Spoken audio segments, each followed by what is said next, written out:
Capítulo 791. 20 minutos después, más de 30 buques de guerra franceses aparecieron en el mar sureste.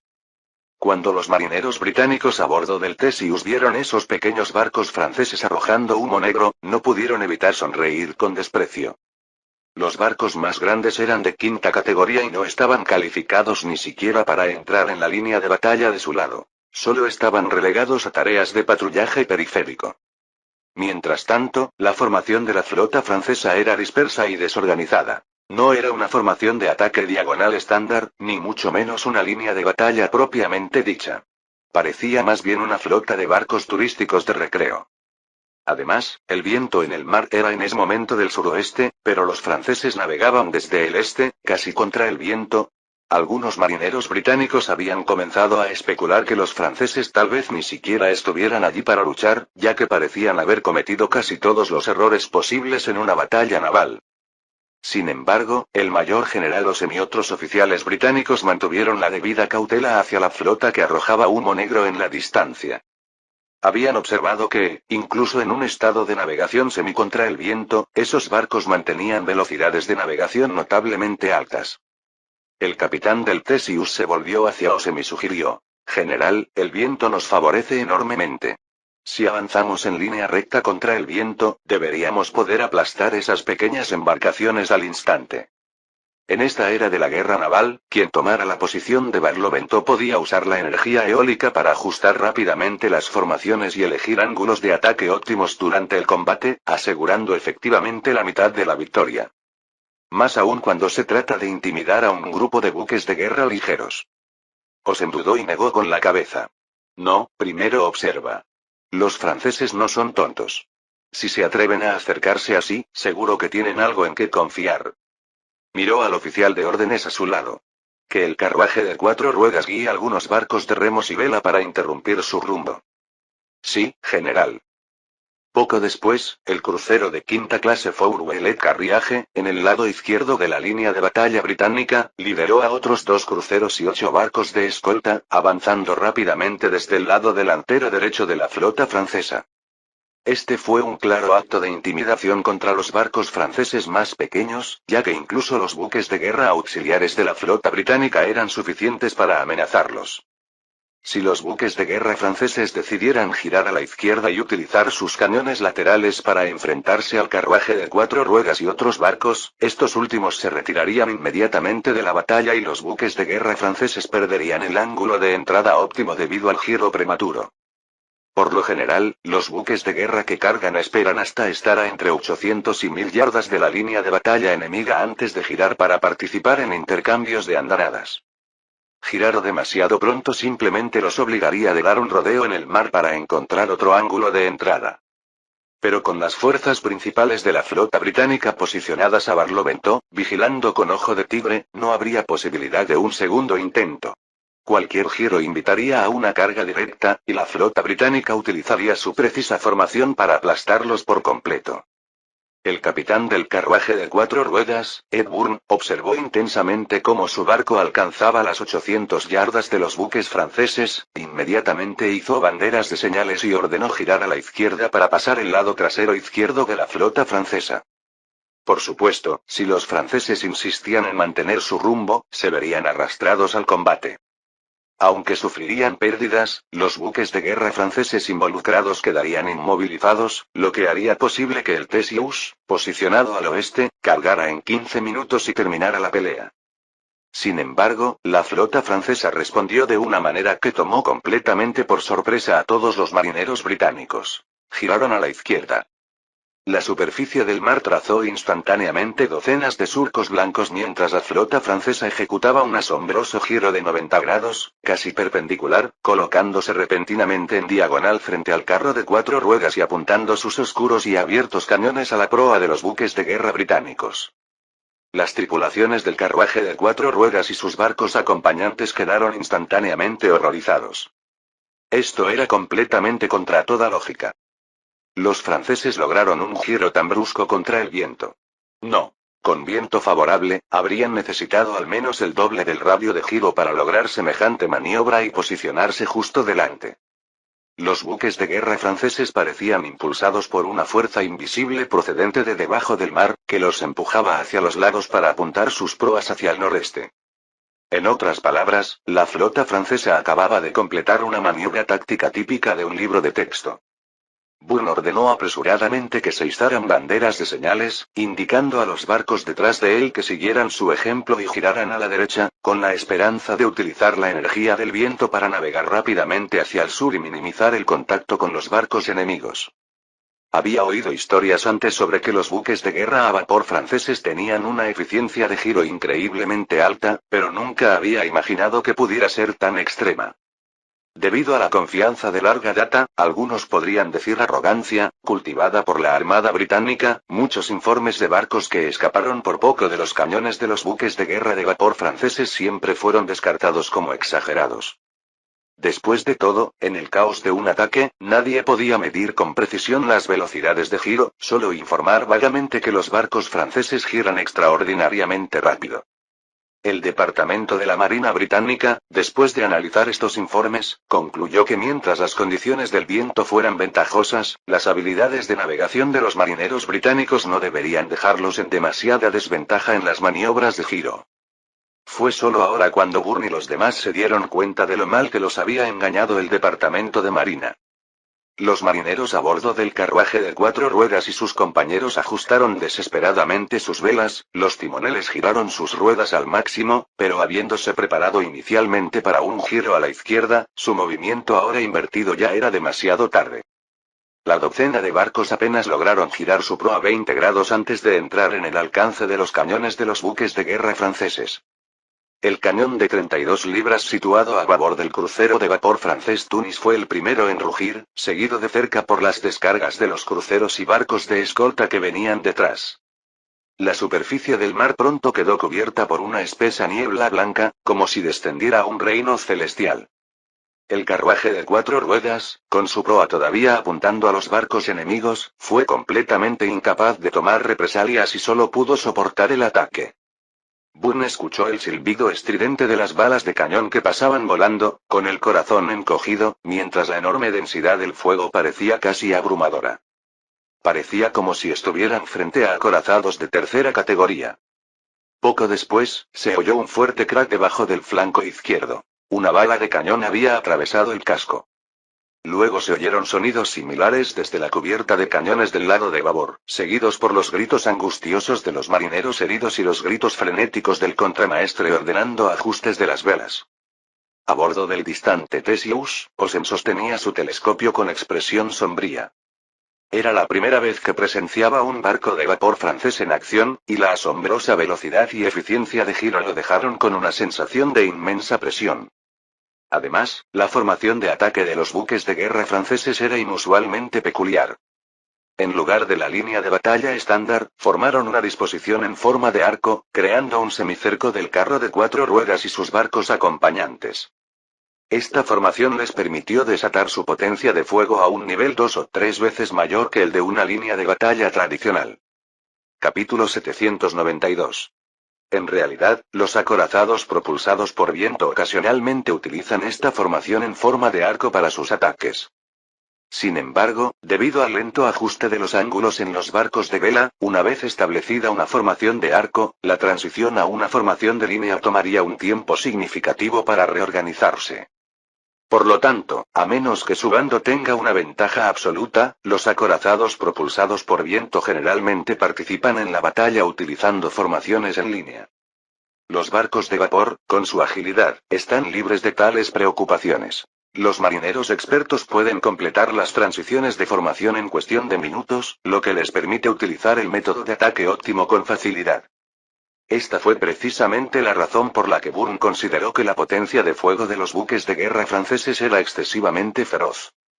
Bajo el acoso a corta distancia de los buques de guerra franceses, barcos como el Fourouelet Carriage soportaron 7 u 8 minutos completos de proyectiles de cañón sin escapar del alcance de fuego del enemigo. Osen finalmente perdió la paciencia. Aunque perder algunos cruceros y barcos de escolta no era un problema importante, esos pequeños barcos franceses prácticamente se estaban uniendo para atacar a sus buques bajo sus narices. Un insulto flagrante y humillante. Reprimiendo su ira, ordenó al oficial de órdenes. Icen la bandera, desplacen la línea de batalla hacia el este y prepárense para lanzar una ofensiva contra la flota enemiga. En el mar lejano, el crucero británico White Coral parecía haber recibido un impacto en su cargador y estalló en llamas. Los marineros gemían al saltar al agua, formando un círculo de ondas similares a gotas de lluvia alrededor del barco. Tanto el Fourwheeled Carriage como el Quartz Sand resultaron gravemente dañados y comenzaron a inclinarse, mientras que otros barcos sufrieron daños de diversa consideración y quedaron inmóviles, perdiendo prácticamente su maniobrabilidad. Solo 2 barcos de remos y de vela en la retaguardia de la formación lograron escapar por poco de la batalla. En apenas 10 minutos, más de la mitad de la formación de cruceros británicos enviados para interrumpir la formación de la flota francesa se había perdido. Una tasa de destrucción tan alta que habría sido material de libro de texto durante la era de los acorazados propulsados por viento. Mientras tanto, la formación de acorazados británicos, con las velas completamente extendidas, cargó ferozmente hacia los buques de guerra franceses. Osem miró la flota enemiga a través del ojo de buey, calculando mentalmente en silencio. 2000 yardas. 1500 yardas. 1200 yardas. Justo cuando estaba a punto de ordenar los preparativos para el combate, se dio cuenta de que el buque insignia francés estaba izando banderas de señales. Una flota de más de 30 naves pequeñas aceleró instantáneamente con asombrosa eficiencia, dio la vuelta y se dirigió hacia el noroeste en caos. Su velocidad era como la de las hienas que se retiran alegremente después de robarle comida a un león. Cuando la línea de batalla británica llegó para apoyar a barcos como el Fourwheeled Carriage, el mar no tenía nada más que estelas blancas y extensas y un leve olor a humo de carbón flotando en el aire. Los barcos franceses ya se habían retirado más de 1 milla náutica. 2 cruceros británicos y un barco de escolta estaban al borde de hundirse, mientras que otros 3 se encontraban en condiciones desesperadas y era poco probable que resistieran hasta ser remolcados de regreso a puerto. Osem sentía que su ira crecía sin salida. Golpeó con fuerza el soporte de la rueda. Malditos cobardes franceses, esos débiles sin carácter. Gruñó entre dientes. Vengan a enfrentarme en una pelea de hombres. A lo lejos, la flota francesa pareció oír sus palabras. Rápidamente dieron la vuelta y regresaron, manteniendo su formación aparentemente dispersa, acercándose a la flota de Osem desde el norte. A medida que se acercaban, Osem sonrió fríamente y ordenó en voz alta a la línea de batalla que ajustara su orientación para moverse hacia la posición de Barlovento y apuntar sus andanadas al enemigo. Media hora más tarde, la formación de buques de guerra de vapor franceses superó la línea de batalla de Osem y tomó primero la posición de Barlovento en el lado oeste. La expresión del comandante británico comenzó a endurecerse. Inicialmente, su posición había sido más al oeste, y los barcos franceses incluso se habían desviado hacia el norte para evitarlo, pero aún así lograron llegar primero a la posición de Barlovento. No tuvo más remedio que ordenar que su formación se reforzase, manteniendo la proa dirigida al noreste en preparación para el asalto del enemigo. Para ser honesto, no tenía miedo de que la flota francesa atacara.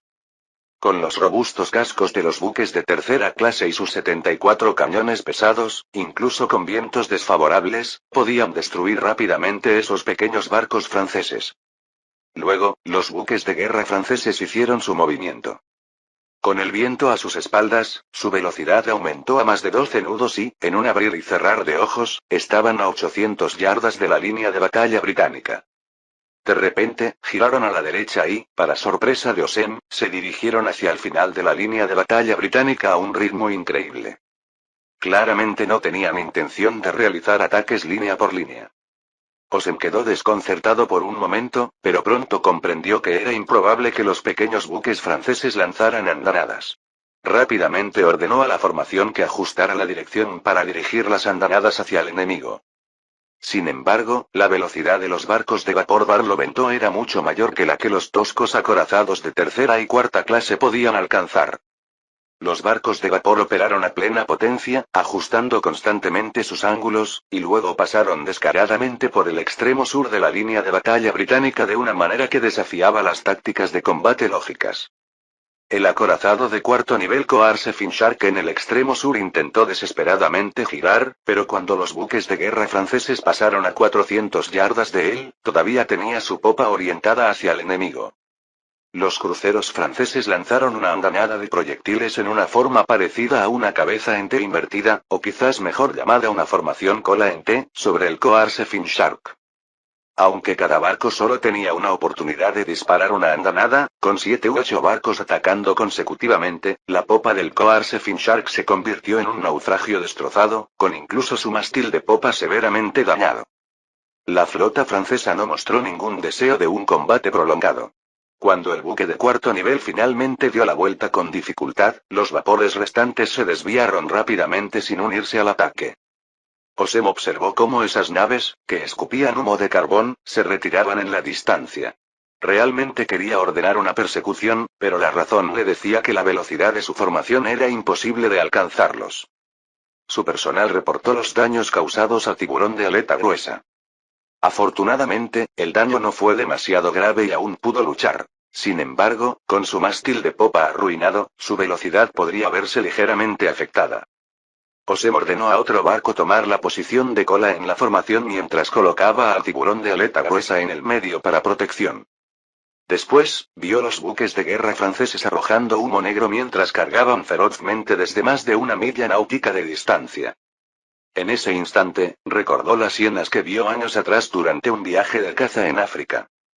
Cada uno de ellos era mucho más pequeño que un león, incapaz de luchar contra uno directamente. Sin embargo, lo interrumpían constantemente durante sus comidas, aprovechando su agilidad para acosarlo constantemente. Fueron innumerables los casos en los que vio cómo las hienas robaban con éxito presas que un león había atrapado, a veces incluso dejando al león golpeado y herido por repetidos ataques furtivos. En ese momento, los buques de guerra franceses, aullando mientras avanzaban, no eran nada menos que una manada de hienas. Y él mismo era el león poderoso pero indefenso. Esta vez, ordenó a 3 acorazados que formarán una formación vertical para proteger la cola de la flota. Pero esas hienas, tras rodear rápidamente su línea de batalla varias veces, lograron crear brechas y aprovecharon la oportunidad para lanzar un ataque de cabeza en T contra el César. Después de dañar la vira diagonal de proa del César, huyeron una vez más. No fue hasta el anochecer que la flota francesa cesó su acoso y continuó hacia el sureste hasta desaparecer gradualmente más allá del horizonte. Capítulo 793. El ayudante trajo a Osem el resumen de bajas de la flota. Fuera de las cabinas de los oficiales todavía se podían oír los débiles gemidos de los marineros heridos, a pesar de que los oficiales daban repetidas y severas órdenes de silencio. Osem, irritado, arrojó a un lado el informe de bajas. No necesitaba mirar porque había participado personalmente en toda la batalla del día. Ya conocía de memoria las pérdidas. La flota francesa lanzó un total de 5 ataques, dañando un buque de tercera clase y 2 de cuarta clase. Sí, el barco de tercera clase averiado era el Theseus, aquel en el que estaba. Aunque los daños se limitaron a 2 agujeros del tamaño de un barril en la cubierta de proa, que apenas afectaron al combate, el fuego de los cañones franceses causó bajas entre 16 marineros. La situación de los 2 barcos de cuarta clase no fue muy diferente, el daño más severo fue el del coarse Finshark, que había perdido su vela de popa, pero los marineros sufrieron bajas significativas, lo que afectaría enormemente la moral. Por supuesto, ya había decidido ignorar las pérdidas de la flota de cruceros que había iniciado el acoso a la flota francesa, pero fue contrarrestado por completo. A él esos pequeños barcos no le importaban mucho. Osem y los oficiales superiores deliberaron durante una reunión hasta las 2 de la madrugada, pero no pudieron encontrar ninguna táctica efectiva. Solo enviaron 2 naves para contactar con la flota principal del Oro. Al día siguiente, una escena similar a la de ayer se desarrolló una vez más. Los flexibles buques de guerra a vapor franceses cargaron repetidamente contra los pesados acorazados británicos, mordiéndolos antes de retirarse rápidamente, reorganizándose y cargando nuevamente. De esta manera acosaron continuamente hasta que el sol se puso en el cielo occidental, momento en el que sonaron sus silbatos, señalando su retirada. Sin embargo, después de la práctica de ayer, los marineros franceses habían perfeccionado claramente sus tácticas, lo que les permitió lanzar 6 ataques en total y herir a 4 acorazados británicos. En la sala de conferencias de Theseus, Osem casi estaba perdiendo la cordura. Frente a los barcos franceses de vela y de remos, que teóricamente deberían hundirse con una sola andanada, se sintió frustrado por su incapacidad de ponerles un dedo encima mientras se veía obligado a adoptar una posición defensiva. Especialmente el tiburón de aleta gruesa. Hoy, debido a su lentitud, fue atacado de nuevo por los concentrados ataques franceses, donde su sección de popa de estribor explotó considerablemente, haciendo que varios cañones se hundieran por la brecha hacia el mar. General, creo que mi barco debe regresar a Gibraltar para reparaciones, murmuró en voz baja el capitán del tiburón de aleta gruesa. Temo que la estructura superior de la popa se derrumbe. Os frunció el ceño y negó con la cabeza. Es muy posible que los franceses estén reabasteciéndose en un puerto al norte de Córcega. Si el tiburón de aleta gruesa abandona la flota y lo descubren, será extremadamente peligroso. El teniente coronel Smith intervino furioso desde un costado. General, debemos tomar la iniciativa. Si encontramos una sola oportunidad, podríamos aniquilar esos cruceros franceses. Eso es exactamente lo que esperan los franceses, replicó el coronel Arriet justo frente a él.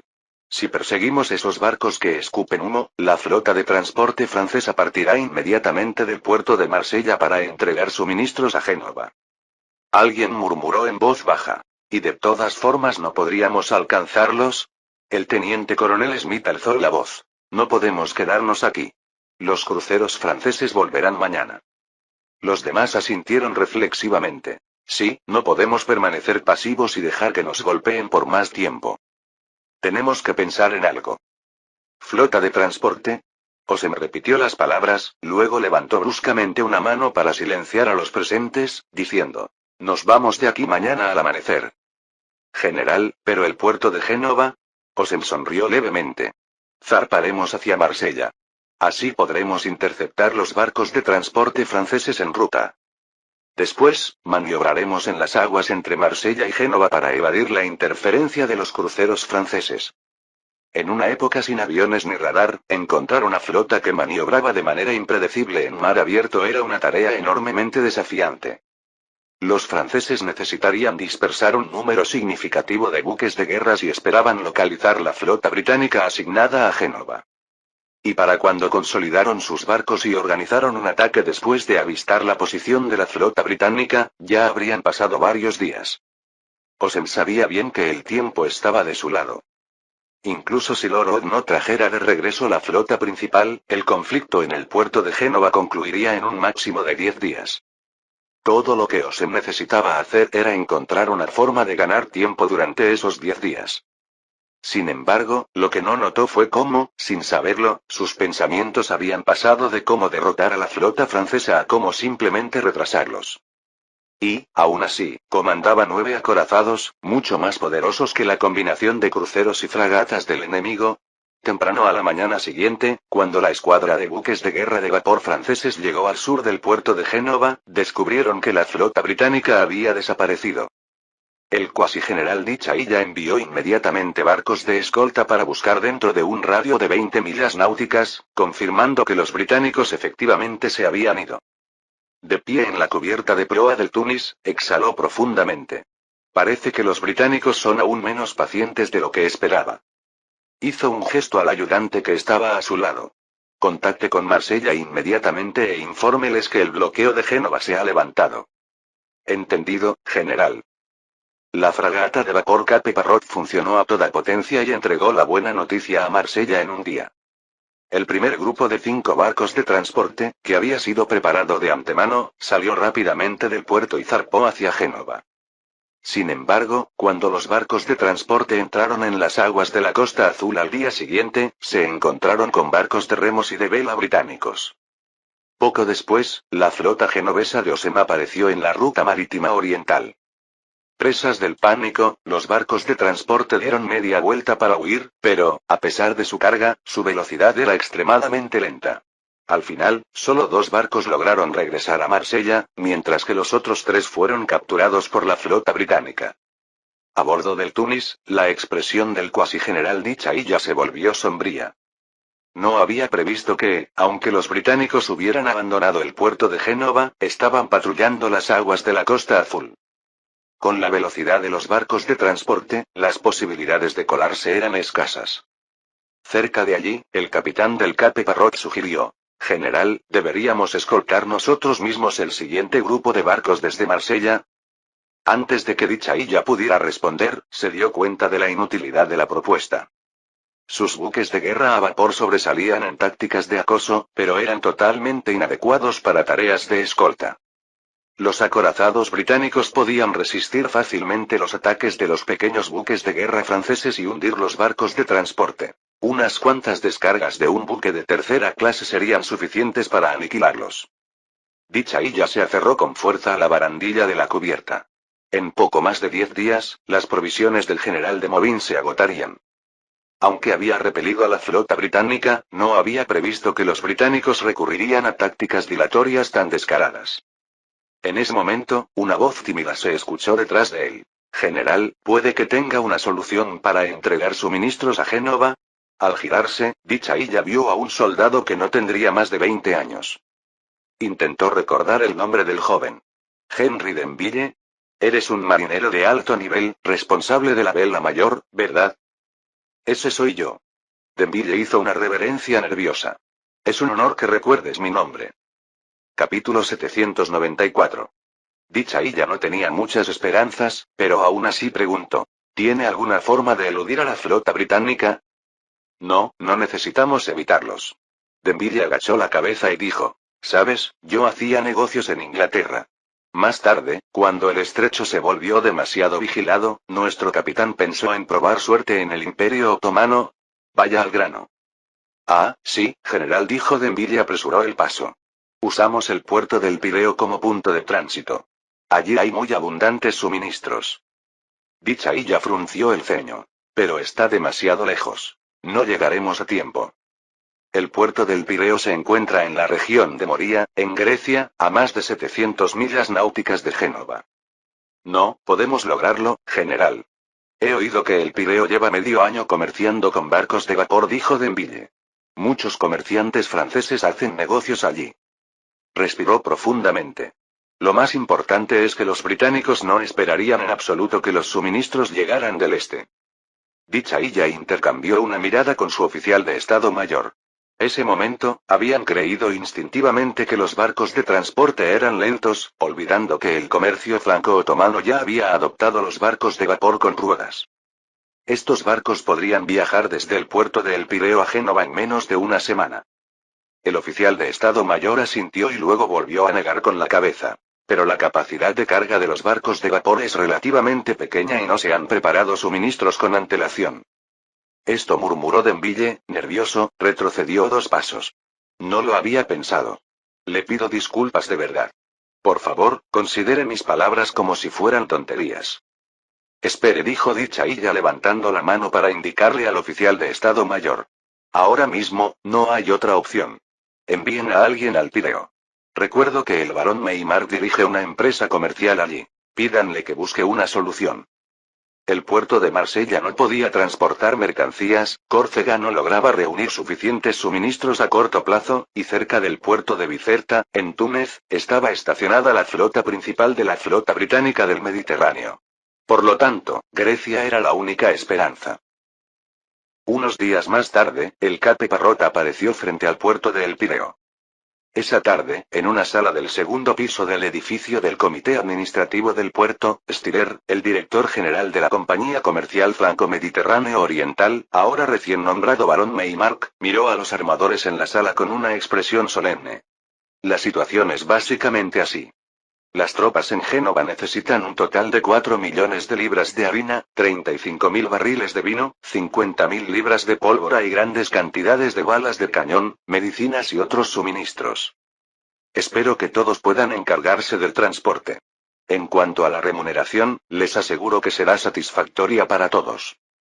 Desafortunadamente, en ese momento, la mayoría de los barcos de la Compañía Comercial del Mediterráneo Oriental estaban en alta mar, y los más rápidos necesitaban al menos 5 días más para regresar. Por lo tanto, Stiller no tuvo más remedio que contactar a armadores franceses privados, con la intención de alquilar sus barcos de vapor. Inmediatamente, algunos negaron con la cabeza y se pusieron de pie, listos para partir.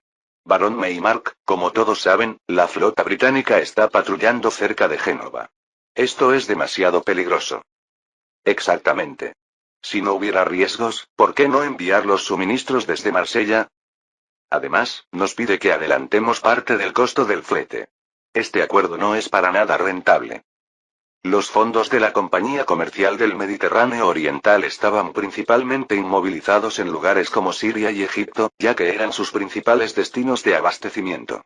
Los fondos actuales de Stiller ni siquiera alcanzaban para comprar los suministros necesarios para Demoblin. Si pudieran esperar otro medio mes, o no, incluso 10 días, Stiller podría resolver todos estos problemas sin esfuerzo. Pero en ese momento, lo que más le faltaba era tiempo. Esperen, por favor. Stiller detuvo rápidamente a algunas personas y dijo: les garantizo que no todos se encontrarán con la flota británica. En cuanto a los costos, la Compañía Comercial del Mediterráneo Oriental ofrece un 25% de interés. Perdóneme, barón Maymark, pero me temo que no puedo encargarme a este asunto. ¿Quién sabe dónde podrían aparecer de repente los acorazados británicos? Francamente hablando, los riesgos son simplemente demasiado altos. Al ver a varias personas decididas a irse, Stiller sudaba profusamente y alzó la voz. 30% de interés, más las primas del seguro. Te lo ruego, por el amor de Jesús. Aún así, algunas personas estaban a punto de levantarse e irse. Aunque estos armadores eran franceses, eran principalmente hombres de negocios. Cuando la relación entre beneficios y riesgos cae demasiado, no les importa el patriotismo ni la lealtad al rey.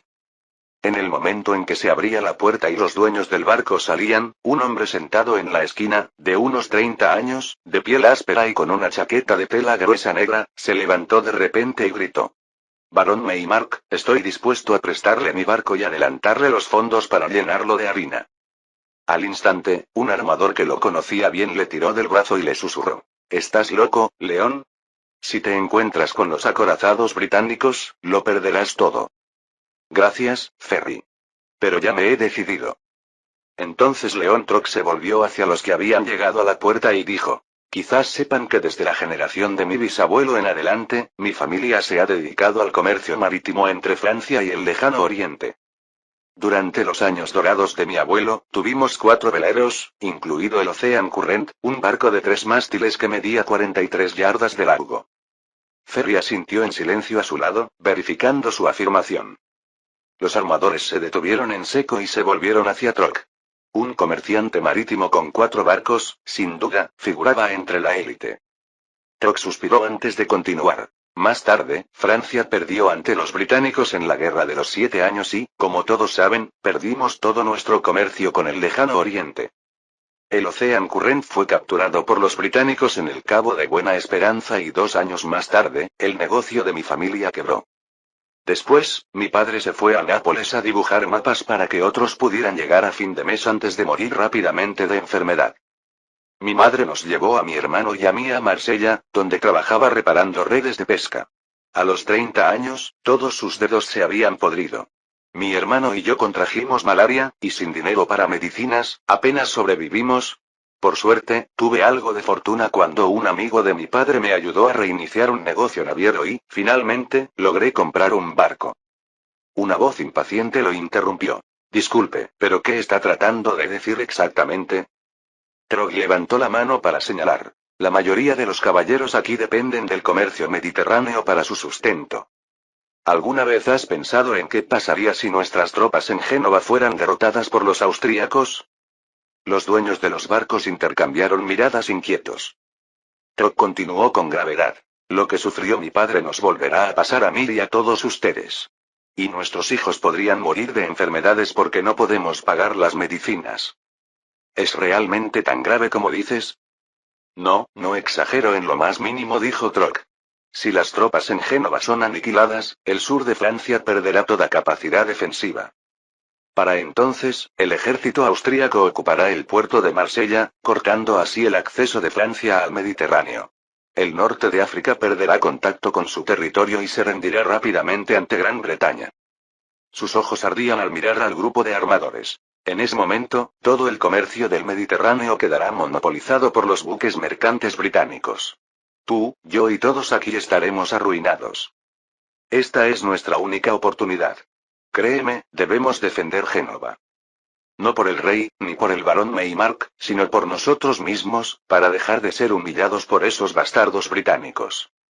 Extendió su mano. ¿Quién está dispuesto a acompañarme en un viaje a Génova?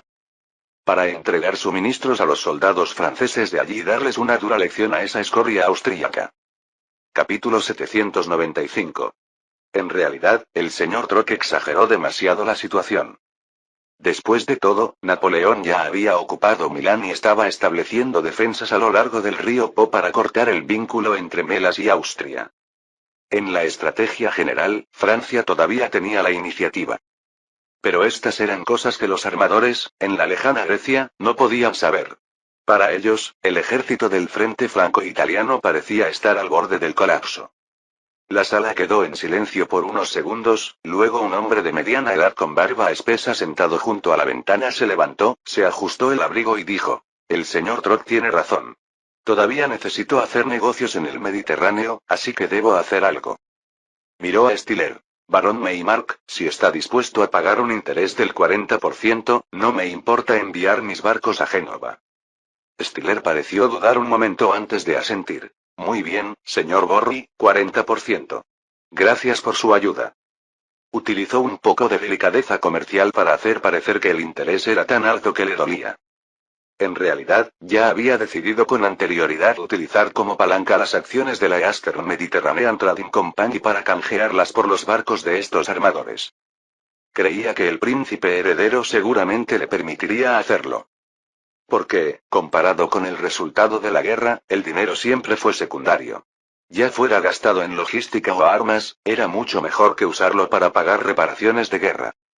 Al poco rato, alguien gritó: Cuenten conmigo. Es hora de ajustar cuentas con los británicos que se apoderaron de mis bienes en Norteamérica hace 8 años. Ferry miró a su viejo amigo, suspiró y levantó su mano derecha. Ya que León lo dijo, está bien, cuenten también mis barcos. En realidad, también le influyó el alto interés del 40%. Él mismo compró las provisiones del barco, lo que ya le reportaba considerables ganancias. Sumado a los exorbitantes intereses, este viaje le reportaría casi 6 meses de ingresos normales. Entre los propietarios de barcos que se dirigían a la puerta, algunos se marcharon con desdén, pero aproximadamente la mitad regresó. Las palabras de Trott realmente les infundieron un sentimiento de crisis. Al anochecer, Stiller había alistado 8 barcos de vapor con ruedas, junto con 3 millones de libras de grano y una porción de pólvora. Agradeció con entusiasmo a Trott y a los armadores y prometió que una vez resuelto el asunto de Génova, solicitaría al príncipe heredero que les concediera un año de reducción de impuestos. La capacidad de transporte de los barcos de vapor no podía compararse con la de los grandes buques de suministro, pero 8 embarcaciones eran suficientes para entregar suministros para 3 semanas al ejército de Movin. Al día siguiente, bajo la diplomacia de la moneda de oro de Stiller, la mitad de los trabajadores portuarios del puerto de El Pireo estaban ocupados cargando suministros en los barcos de Trott y los demás. A las 3 p.m., los 8 barcos de vapor con ruedas, completamente cargados y liderados por el barco de escolta Cape Parrot, partieron hacia el oeste, dejando tras de sí largas columnas de humo negro. Al norte de Génova, ciudad de Novi Ligure. Centro de comando del ejército de la Alianza. Me las miró intensamente el mapa que tenía delante, con las venas palpitando en su frente. Pasaron minutos antes de que finalmente golpeara con fuerza la mesa con la palma de la mano, apretando los dientes. El ejército de Chervoni debe retomar Pavía. Mientras tanto, debemos quedarnos aquí para continuar la ofensiva. Los espías en Génova han informado que los suministros de Demovin solo pueden durar 2 o 3 días más. Nunca hemos estado tan cerca de la victoria. No debemos rendirnos ahora. Hace 10 días, cuando se difundió aquí la noticia de la repentina captura de Milán por Napoleón, todos los oficiales del ejército austríaco quedaron atónitos. Pero cuando Melas se enteró de que Napoleón solo tenía 12.000 soldados, consideró que estos no representaban una amenaza real y ordenó un ataque intensificado sobre Génova, enviando a Chervoni únicamente a proteger el cruce de Pavía. En principio, su estrategia era correcta. Después de todo, Milán ya estaba perdida. Regresar rápidamente ahora probablemente permitiría que las fuerzas francesas en Génova se recuperaran, dejándole con una campaña italiana llena de esfuerzo, pero sin victorias. Además, la caída de Milán naturalmente recaería sobre Beaulieu, mientras que Melas podría atribuirse el mérito de aniquilar al ejército demócrata y capturar Génova. Una vez que Génova cayera, sus 50.000 tropas avanzarían hacia el norte con facilidad y recuperarían Milán. Sin embargo, esta mañana Chervoni había informado de que sus fuerzas cerca de Pavía habían sido emboscadas por Napoleón. Si bien su rápida respuesta minimizó las pérdidas, su ejército seguía atrapado al sur del río Po. Simultáneamente, un edicto imperial llegó al centro de mando de Melas, expresando la preocupación del emperador por la situación en Italia. Era evidente que su majestad estaba profundamente disgustado por la pérdida de Milán. Los oficiales que estaban frente a Melas intercambiaron miradas, y entonces Sargento se adelantó con cautela y sugirió: General, quizá deberíamos asignar más tropas a Pavía. Si el cruce se vuelve... No necesito que me lo recuerdes, rugió abruptamente Melas, aparentemente aplastado bajo la creciente presión, el cruce permanecerá seguro. Captura Génova, luego regresa a Milán y todo encajará. Génova. De Movin se frotó la frente con ansiedad y le preguntó a su oficial de logística con voz cansada: ¿Solo quedan raciones para mediodía? Sí, general.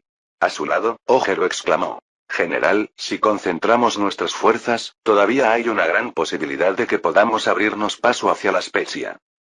La Spezia estaba al este de Génova, donde el cuerpo genovés de la Aus Alliance estaba en su punto más débil, con menos de 8.000 soldados.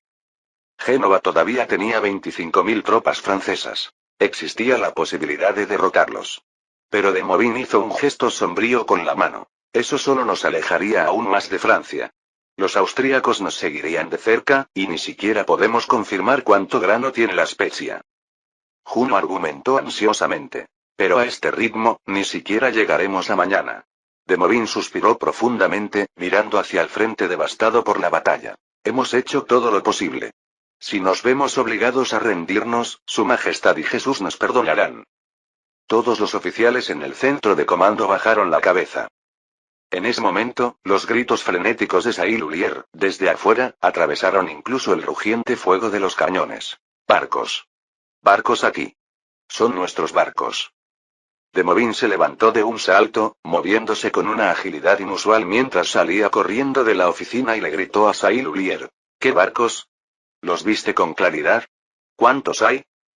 Los vi con mis propios ojos, lo juro. Hay 7, no, parecen 8 barcos, todos de vapor, y ya están en el puerto. Este último estaba tan eufórico que cambió de tono. El gobernador Aviaso ya ha enviado gente a descargar el cargamento. De Movin sintió una inmensa alegría que lo invadió. Se santiguó con fervor. Gracias, Jesús Todopoderoso, gracias por no abandonarnos. De hecho, Rock y su tripulación habían navegado a toda máquina durante todo el viaje, hasta donde pudieron distinguir vagamente el mar que los rodeaba. De esta manera consiguieron entregar los suministros al puerto de Génova en menos de 6 días. Fin del capítulo 795.